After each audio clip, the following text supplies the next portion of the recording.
Hey, this is Chris, and I'm on a job site where we're delivering some materials. And there's an existing landscape here, and I have noticed another stabilized, quote unquote, stabilized or crushed stone fine treated material with binding agent, stabilizer, something or other. Yeah, they're easy to spot because they look like crap.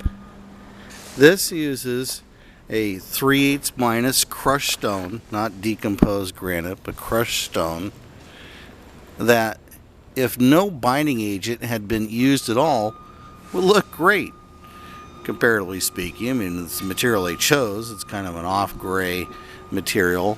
But you can see what happens when the binding agent is mixed in and takes hold.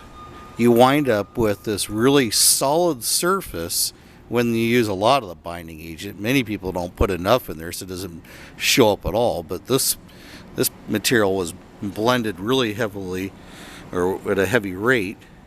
So you wind up with this really solid surface, and the exposed aggregate material keeps drifting through foot traffic, wind, water, the effects of various erosion effects, and you wind up with these large sections that just look like cheapened concrete surfaces that don't at all resemble the intended effect of putting down decomposed granite. Who wants to look at what looks like 100-year-old concrete surface that's just falling apart, as opposed to at the far end down here where a lot of this material is gathered,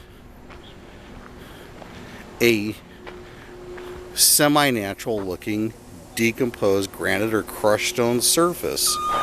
This area underneath this material is going to be just as hard through good compaction practices as the treated area, but still retain the natural element, the natural characteristics of the decomposed granite or crushed stone fine loosely sitting on the surface. So save the money. Don't use the binders. They don't work.